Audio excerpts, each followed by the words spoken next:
Hi నమస్తే అందరికీ. ఈరోజు సండే. నేనైతే ఫ్రాన్స్ తీసుకున్నానండి. నేను సింగిల్గా ఉన్నాను. ఈరోజు ఫ్రాన్స్తో మంచి కర్రీ తయారు చేసుకుందాం అనేసి నేను కొట్టుకెళ్ళి కొత్తిమీర అలాగే కరివేపాకు కూడా తెచ్చుకున్నాను.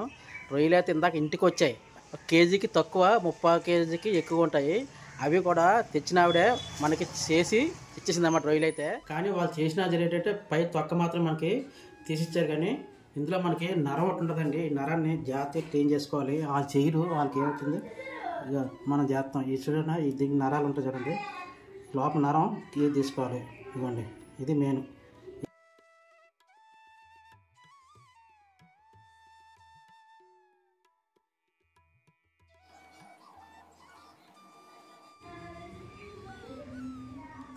క్లీన్గా వచ్చిన దగ్గరిపోయింది. క్లీన్ కడిగేసుకున్నాం, కడగాలి శుభ్రంగా. కలుసుకుంటే ఇది ఏంటంటే మొత్తం క్లీన్గా కడుక్కున్న తర్వాత ఇప్పుడు వీటికి ఇందులో కొద్దిగా పసుపు, సాల్ట్ ఈ రెండే వేసిన తర్వాత ఇంకా స్మెల్ వస్తుందండి. నీసువాసన రాకుండా అంటే ఈ రెండు పసుపు ఉప్పు పూర్తిగా పట్టించి ఒక 5 నిమిషాల పాటు పక్కన ఉంచుకున్నాం. ఒక నీటి పక్కన ఉంచుకున్నాం.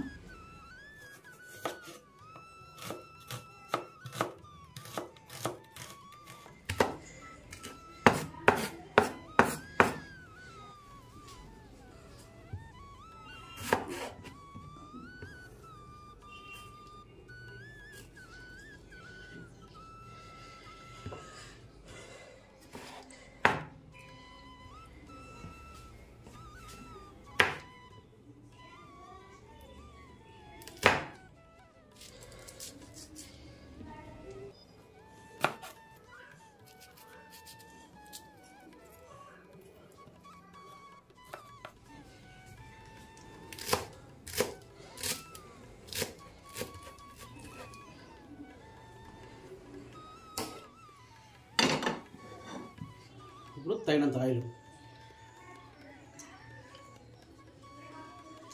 ఆయిల్ మరిగిన తర్వాత బిర్యానీ సామాన్లు ఉంటాయి కదండి, ఇవన్నీ వేసుకుంటున్నానండి. కొద్దిగా జీలకర్ర కూడా వేసుకుంటున్నాను. ఇక ఇవి కొద్దిగా చిటపట్లాడిన తర్వాత సన్నగా తరిగిన ఉల్లిపాయ వేసుకుంటున్నాను. అలాగే పచ్చిమిర్చి,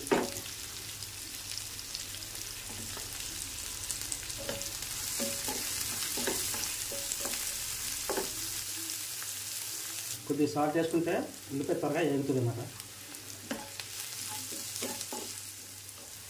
కొద్దిగా కొత్తిమీర వేసుకుంటున్నాను, కరివేపాకు,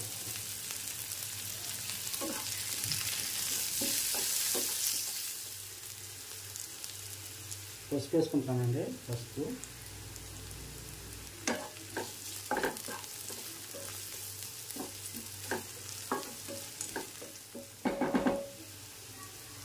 ఈ విధంగా ఫ్రై అయిన తర్వాత ఇప్పుడు ఇందాక మనం నానబెట్టుకున్నాం కదండి, పసుపును సాల్ట్ వేసుకొని ఈ యొక్క రొయ్యలు పిండి వేసుకుందాం. నీరు లేకుండా ఇలా పిండి వేసుకొని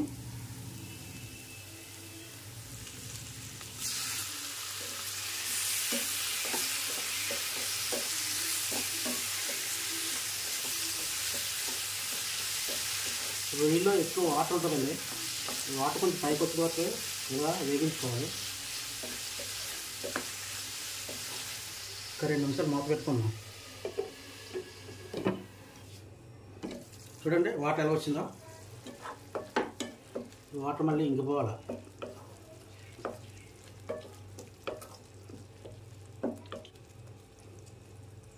ఇందులో కొద్దిగా పసుపు వేసుకుందామండి. కొద్దిగా ఇందాక వేస్తాం కానీ సరిపోలేదు, కొద్దిగా పసుపు వేసుకుంటున్నాను. కొద్దిగా సాల్ట్ వేసుకుంటున్నాను, సరిపోదామని. నీరు వస్తుంది కదా, సో కలిపేద్దాం.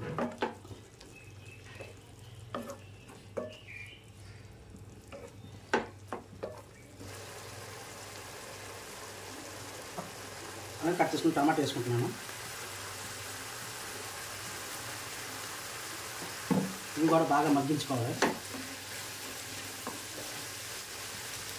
టమాటా మగ్గడానికి 1 నిమిషం మూత పెట్టుకుంటున్నాను. మనకి వాటర్ అయితే ఇడిపోయిందండి.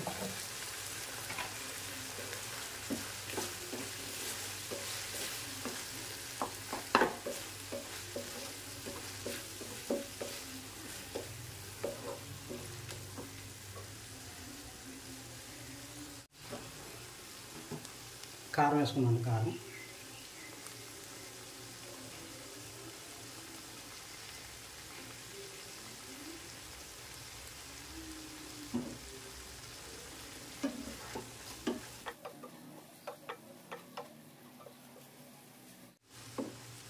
ఇప్పుడు ధనియాల పొడి వేసుకుంటున్నాను. కొద్దిగా హాఫ్ స్పూన్ జీలకర్ర పొడి వేసుకుంటున్నాను. ఇది గరం మసాలా అండి.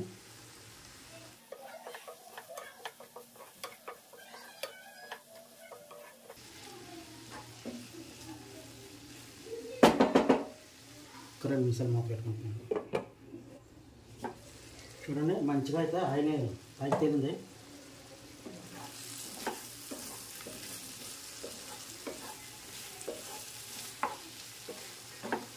ఈ విధంగా మంచిగా ఉడికిన తర్వాత ఇప్పుడు మనకి ఎంత వాటర్ వేసుకుంటున్నాను.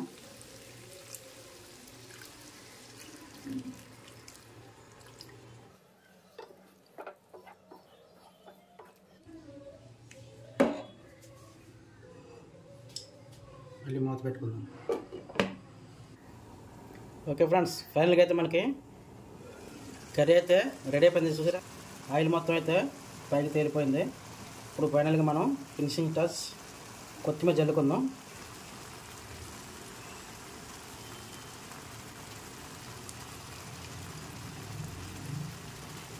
స్టవ్ ఆఫ్ చేసుకుందాం. మంచి గ్రేవీతో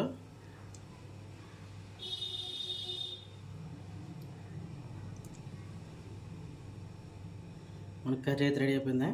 ఇప్పుడు రైస్ పెట్టుకొని తినేద్దాం.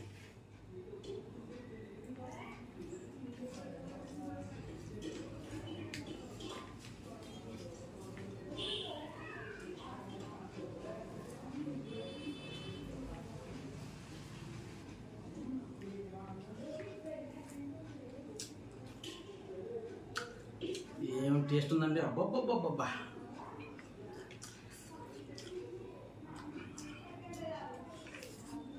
పెద్దవాడు కదా.